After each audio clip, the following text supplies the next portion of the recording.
Keyshawn, J. Will, and Max, ESPN Radio. Oh, someone said Eric B. and Rakim, and sure enough, Yates in with the drop. Lost.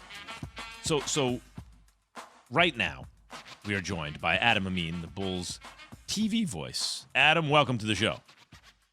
What's going on, Max? What's going on, gentlemen? What up, Adam? What's good, baby? Shot time, stand up.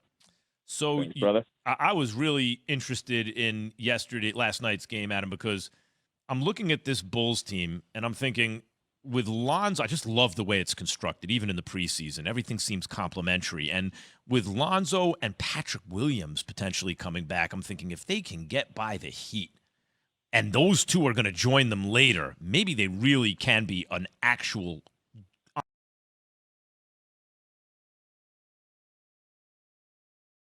five teams that have better record than Chicago. So how good are your Bulls really?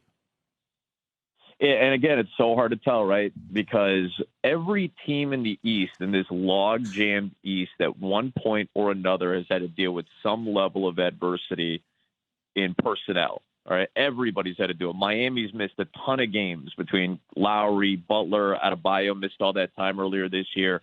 Philadelphia had that stretch without Embiid, and you saw how much they struggled. Cleveland lost Colin Sexton, and they've done a really nice job of kind of filling in the gaps around it.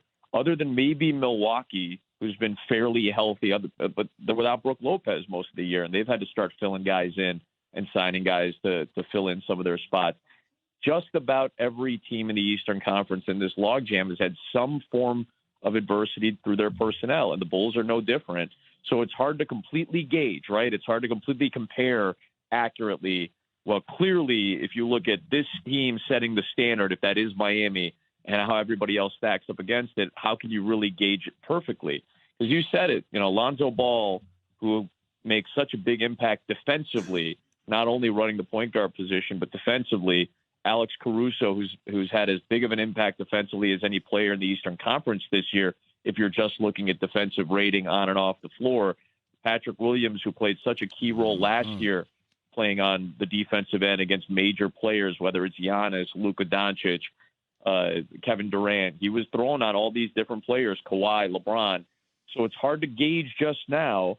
And until you get that sense of what they're going to be like against the elite of the elite in the Eastern Conference, you have to look at the current iteration of the roster. And right now, it may not be ready to stack up against the elite of the elite. If Miami is considered the elite of the elite, based on record they are, if you're looking at Philadelphia, especially now with the addition of James Harden, and how lucrative that's been in the first couple of games together, maybe they're not there just yet at full strength.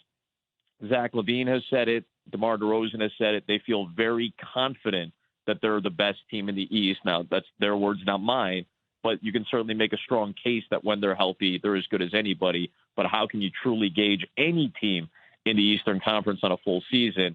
You have to look at every team in the East in this logjam in little pockets and try to project what they're like at their best right now. Adam Amin, Bulls TV voice, joining us, my guy, on Keyshawn, J. Will, and Max. Adam, I'll gauge it for you. I do think at fully healthy, they are the best defensive-minded team in the league, and I think they would be the best team in the East. I think it would be a challenge throughout the regular season when it gets to playoffs because their lack of chemistry together, but there's no doubt with Lonzo, Alex Caruso, Patrick Williams, if they were fully healthy, how loaded they would be defensively and tougher and deeper. But let me ask you inside basketball question here about Nikola Vucevic, because he got attacked last night, right?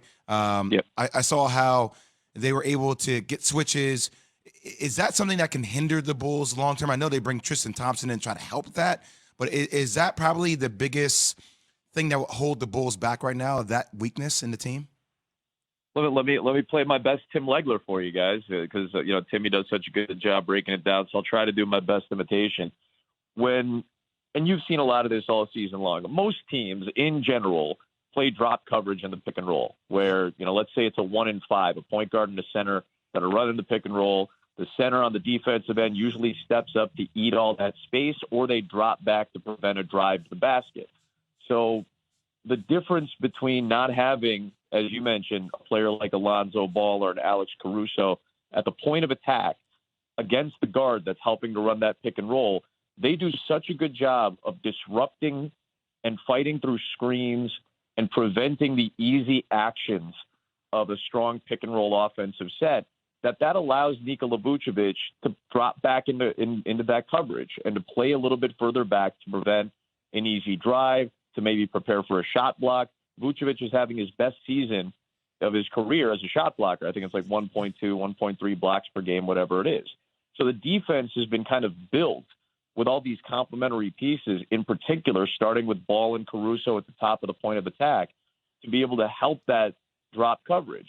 The drop coverage works when you have guys that can eat up that space by themselves as guards that can work around screens. When you don't have that, and some of the younger players that are having to defend at the point of attack for the Bulls aren't able to eat up that space as consistently, they're not able to get around screens as consistently, and that allows these teams to absolutely eat in the pick and roll on offense. We saw it with Steven Adams and John Morant the other night. It happened with Bam Adebayo and Jimmy Butler. Gabe Vincent ran it particularly well the other night with Miami. And that's been a problem for the Bulls all season long. It's been a problem for them the last 2 years. And when Caruso and Ball were in the lineup, that drastically affected how their pick and roll defense shaped up. So I hope that gave you a little bit of insight in terms of what they're doing defensively that has led to some of the struggles in terms of the numbers and in terms of the eye test and what you're seeing. I do think that gets significantly, and I mean significantly better, when you have better point of attack defensive players back in your rotation. Real quick, Adam, because I know we got to let you run. You had a chance to see Ja Morant up close in person on Saturday night. He dropped 46 on the Bulls' head. What are you making of what he's doing lately in the NBA? Real quick for me. Stacey King is my analyst. He was the analyst for the D Rose prime years, and he's the authority on Derrick Rose when he says he sees the comparisons, the true comparisons of bounce, of ability, of court vision. The shooting has improved. When he sees and makes those comparisons, they carry weight, and he believes he is seeing an apt comparison to that 2011 D Rose year when he was 22 years old and was in his third year and was the youngest MVP in the league's history. That's where Ja Morant is right now. That bounce, that vision, the confidence, the athleticism, the way he can manipulate the game with his presence alone. That's an apt comparison to Stacey King right now. Adam Amin, ladies and gentlemen, thanks for joining us this morning, Adam. Always a pleasure, boys. Thanks a lot. All right, Adam. Bulls TV. Jay's got a list where Ja ranks ahead of everyone. Find out what list this is and who else is on it after Key has this. Done. Grainger is always there to help. Grainger offers supplies and solutions for every industry, 24/7 support, free access to product specialists, and experienced staff at over 250 local branches. Plus, their commitment to being your safety partner can help you keep your facility safe and your people even safer. So call or click Grainger.com or just stop by. Ja is one element of the Grizzlies, but when you really look down their roster, Kleiman has just done a really good job.